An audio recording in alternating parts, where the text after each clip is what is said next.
I will be discussing the circular flow for microeconomics diagram, illustrating the nature of the product markets and the factor markets. Before we get started, we need to know both product markets and factor markets. Product markets are when producers and consumers exchange goods and services for revenue.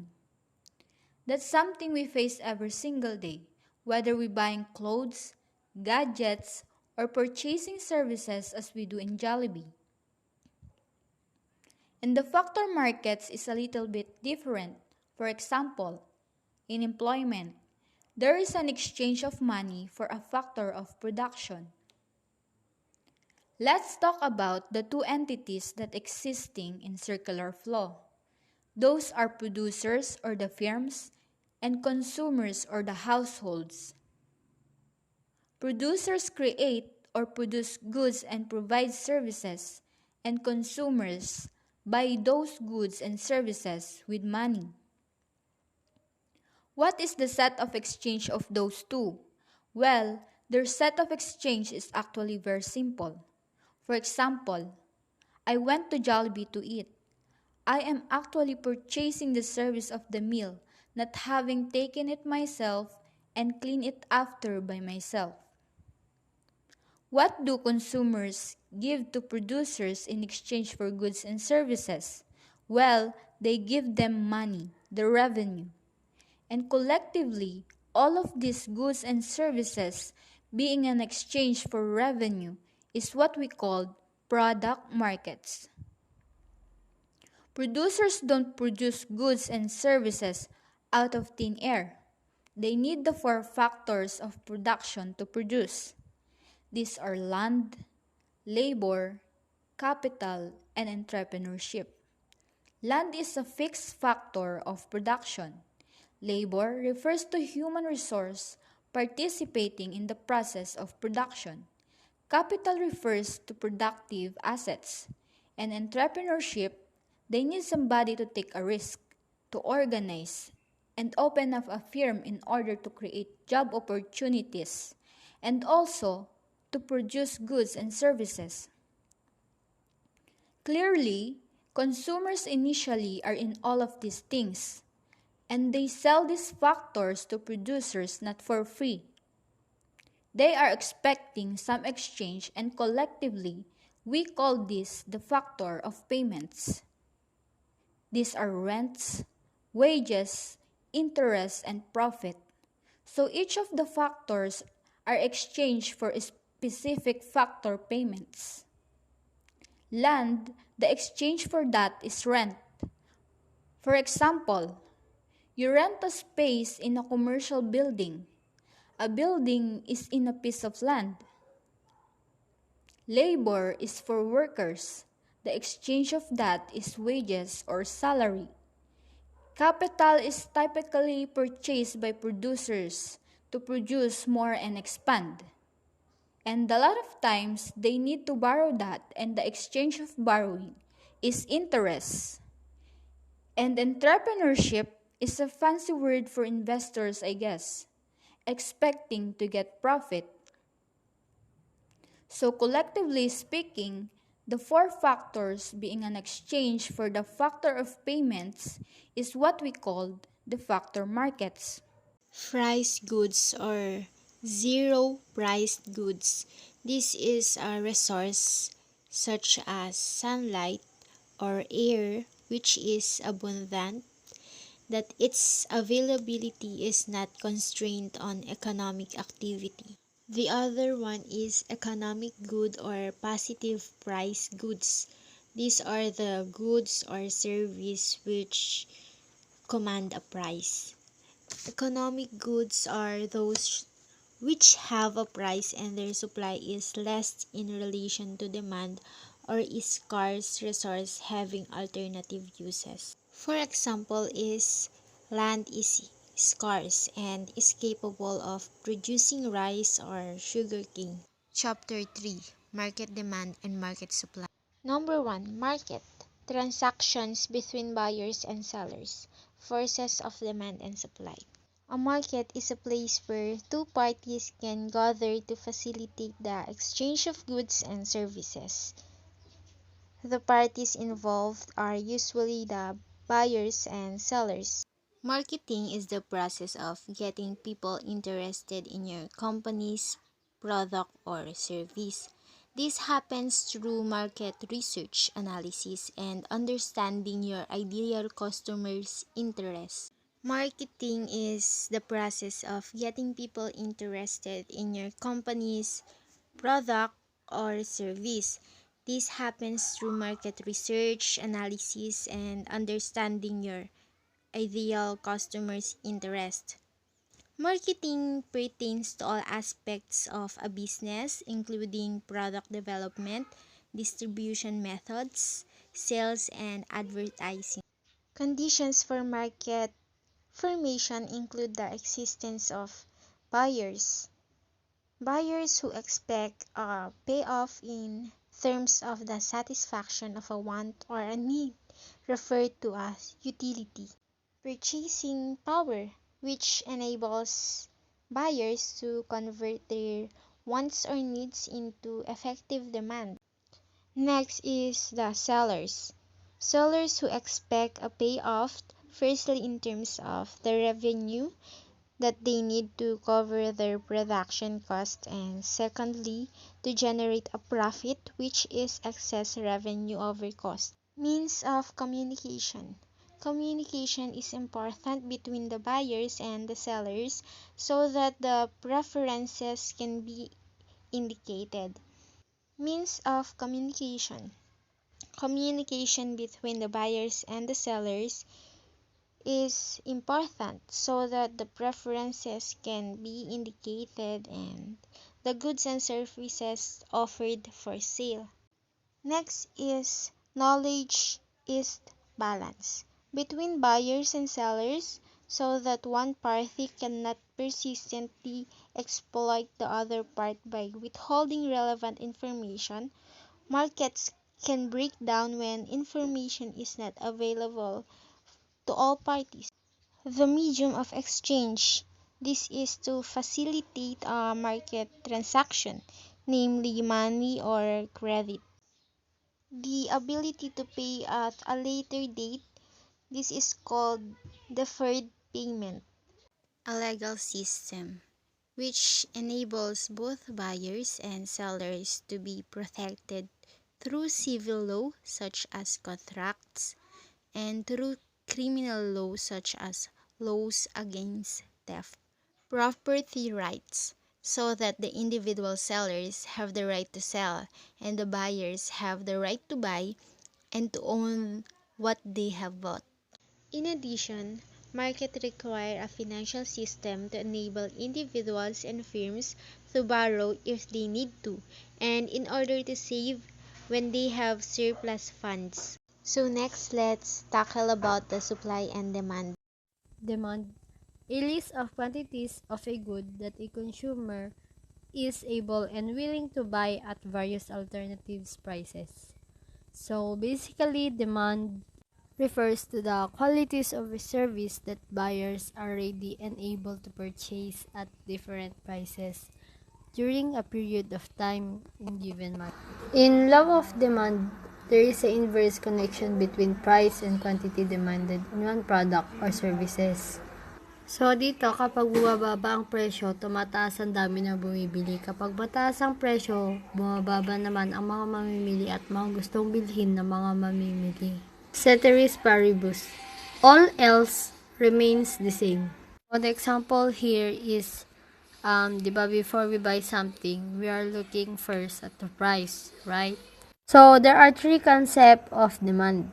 Demand schedule, demand function, and demand curve. Demand function, this means that quantity demand is based to the changes of price. Demand schedule, a list or table that shows inverse relation. It is a record that indicates the amount that buyers are able and willing to purchase at varying rates. So as you can see, that is the example of demand curve. The graphical representation of demand schedule is known as demand curve. There is an inverse relation between price of the commodity and its demand.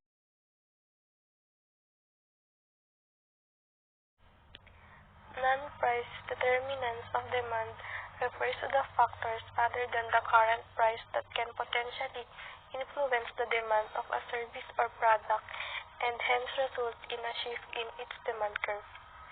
There are 5 determinants of demand.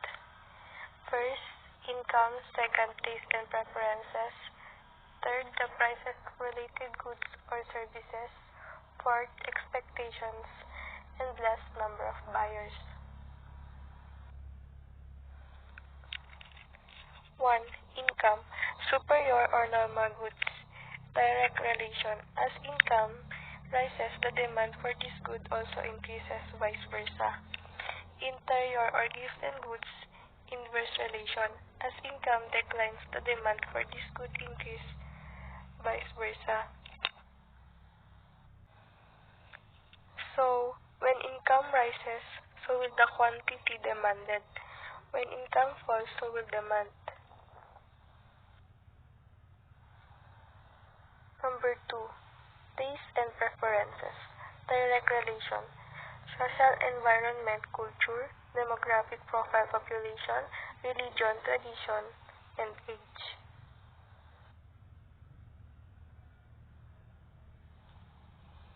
When the public desires, emotions, or preference change in the favor of a product, so does the quantity demand. Likewise, when the taste go against it, that depress the amount demand. Brand advertising tries to increase the desire for consumer goods. About future prices direct. Price is expected to increase, the demand increase. When people expect that the value of something will rise, they demand more of it. And 5. Number of buyers. Direct. The more the number of buyers, the higher the demand. The number of consumers affects overall or aggregate demand. As more buyers enter the market, demand rises. Change in quantity demand occurs when there is a change in the price of the good itself, all other things constant. A movement along a given demand curve from point A to point B. Herein, change in quantity demand can be measured by the movement of demand and curve. This can be said as specifically the amount of the good or services in a fixed price as seen on a demand curve. Now, let's move on in change in demand. Occurs when there is a change in any of the other determinants of demand. The shift of the entire demand curve either to the left or to the right. It says that change of demand are measured by shifts in demand, or in short, demand is the willingness of the consumer to consume a good or services.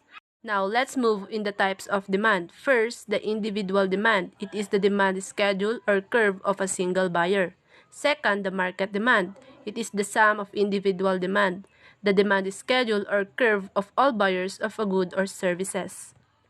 In the table below, here we can see the individual demand, which is the demand of Juan de la Cruz for rice over a week, and at the right side is the market demand, which is the demand of the Barangay Maginhawa for rice over a week. Next, the theory of consumer behavior. Assumption of consumer rationality assumes that all consumers are rational. Consumers always maximize their satisfaction.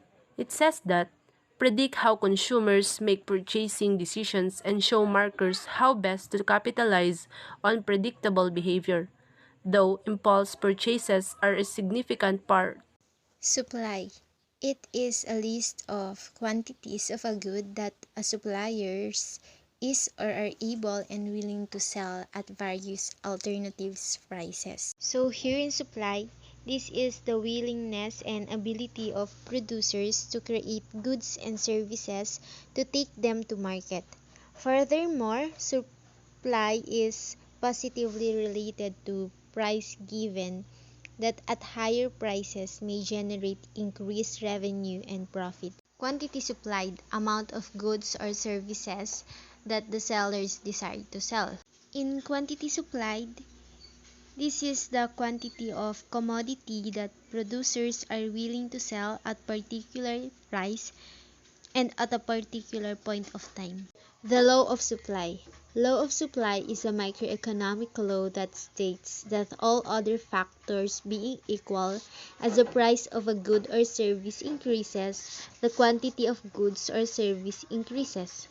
The quantity of goods or service that suppliers offer will increase and vice versa. Supply function. Supply function is a mathematical expression of relationship between quantity demanded of a product or service. The supply function can be written in form of an equation. QS is equals to C plus DP, where QS is the quantity supplied, C is the constant value, V is the constant non-price determinants. In every increase in P or price, B unit increase in quantity supplied. Supply schedule. Supply schedule is a table that shows the quantity supplied at different prices in the market. Supply curve. Supply curve shows the relationship between the quantity supplied and price on a graph. The law of supply says that a higher price typically leads to a higher quantity supplied. Change in quantity supplied. Change in quantity supplied is a change in the specific quantity of a good that sellers are willing and able to sell. A change in quantity supplied is a change from one price quantity pair on an existing supply curve to new price quantity pair on the same supply curve. Specifically, it is a movement along the supply curve. Change in quantity supplied occurs when there is a change in the price of the good itself and all other things constant. Change in supply. Change in supply occurs whenever any of the other determinants of supply changes. There are 6 non-price determinants of supply. Number 1 is the resource price. Number 2, technology.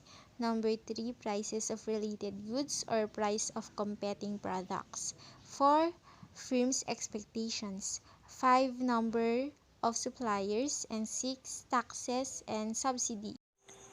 Resource price. Resource prices the price paid to use the factors of production. First, labor, capital, land, and entrepreneurship. It is affect production costs and thus the producer's ability to sell goods. In general, if sellers face higher resource prices, then they have less ability to sell goods. So, ang mga presyo ng mga input na mapagkukunan ay nakakaapekto sa gastos sa produksyon at ang kakayahang magbenta ng isang particular na ipinapalagay na pare-pareho kapag ang isang supply curve ay itinayo. So, ang isang pagtaas sa mga presyo ng mapagkukunan ay nagdulot ng pagbawas sa supply at isang pagbawas sa mga presyo ng mapagkukunan ay nagdulot ng pagtaas ng supply. So, for the second one, the technology. Technological advances that improve production efficiency will shift a supply curve to the right. So the cost of production goes down and consumers will demand more of the product at lower prices. Like computers, televisions, and photographic equipment are a good example of the effects of technology on a supply curve. So, ang pagbabago sa teknolohiya ay maaaring makaapekto sa pangangailangan para sa iba't ibang mga produkto o ang pangangailangan para sa mga kaugnay na produkto. Maaari nitong dagdagan ang mga merkado para sa isang produkto sa pamamagitan ng pagtaas ng pangangailangan para sa bagong produkto at paggawa ng isang mas matandang produkto na hindi na ginagamit. So, bilang isang resulta, ang pangangailangan para sa mga laptops ay nabawasan sa harap ng kompetisyon mula sa mga tablet. So, sa electronics, ang mga pagsulong sa teknolohiya ay patuloy na binabago ang tanawin sa pamamagitan ng pagpapakilala ng mga bagong produkto at sa pilitang pagkabulok ng mas lumang produkto. Habang ang mga tagagawa ay nagpatuloy sa kanilang pakikipagsapalaran upang mapagbuti ang pagiging produktibo at kahusayan sa pamamagitan ng mga teknolohikal na pagsulong. Ang pamamagitan nito ay ang pangangailangan at panustos para sa mga produkto ay palaging naaangkop sa kagustuhan ng mga consumer. Number 3, prices of related goods or price of competing products. Inverse. Suppliers will rather sell goods with a higher price than a competing product with lower price to increase a profit. This means that in order to gain higher profit, suppliers will decide to sell goods that are higher in price, but they have to make sure that they are going to add more features and improvement that makes it better from the competing product with lower price. In that way, consumers will prefer the one with higher price because of its best feature and better benefits that they will acquire than the other one with the lower price. Number 4, firm's expectation about future price. Inverse. If the price of a good is expected to increase, it will be hoarded, hence a decrease in supply. In this situation, when there is increase in the price of a good, suppliers will decide to move away these products and only becomes limited, which makes or results into decrease in supply. Number 5. Number of suppliers. Number of suppliers are the number of sellers that is willing and able to sell a good which is consumed constant when a supply curve is constructed. The number of sellers is one of the 5 supply determinants that shift the supply curve when they change. With more sellers, there is more supply, and with fewer sellers, there is less supply. Lastly, number 6, taxes and subsidy. From the firm's perspective, taxes or regulations are an additional cost of production that shifts supply to the left, leading the firm to produce a lower quantity of every given price. Government subsidies, however, reduce the cost of production and increase supply at every given price, shifting supply to the right. Market equilibrium. Quantity demanded are equal to quantity supplied. Market equilibrium is a state in which market supply and demand balance each other, and as a result, prices become stable. An oversupply of goods or services causes prices to go down, which results in higher demand, while an undersupply or shortage causes prices to go up, resulting in less demand. The balancing effect of supply and demand results in a state of equilibrium and causes the price to become stable. Equilibrium price. Result of market transaction. Price that the seller and buyer agreed upon. The equilibrium price is where the supply of goods matches demand. When a major index experiences a period of consolidation, it can be said that the forces of supply and demand are relatively equal and the market is in a state of equilibrium. Market surplus. Excess of the quantity supplied over quantity demanded.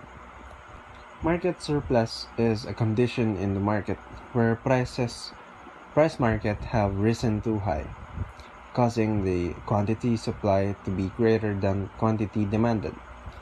As price level increases in the market, the quantity of output demanded by consumers decreases because they are unwilling to buy or unable to afford the product because it is now more expensive than they used to. And also, as the price increases, the suppliers or sellers increases their supply to maximize their profit. As inflation occurs, this results in a surplus of market. Equilibrium point. This is where supply and demand intersect. The point where supply curve and demand curve intersect is the equilibrium.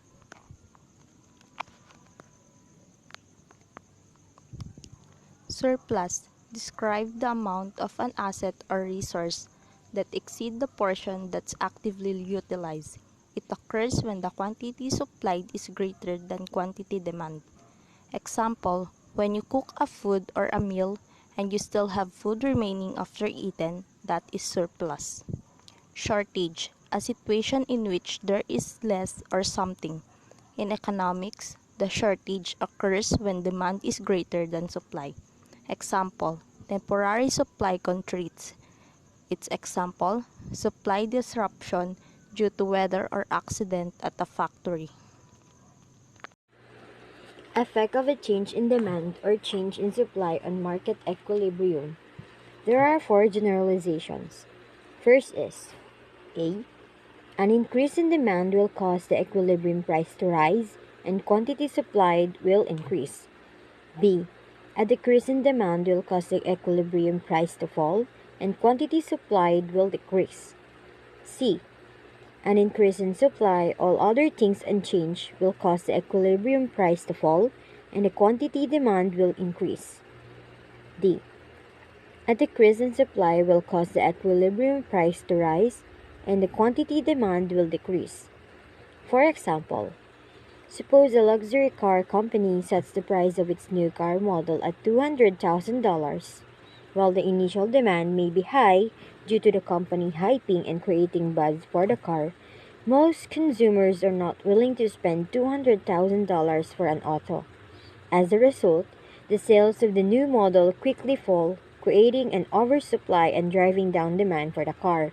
In response, the company reduces the price of the car to $150 to balance the supply and the demand for the car to reach an equilibrium price ultimately.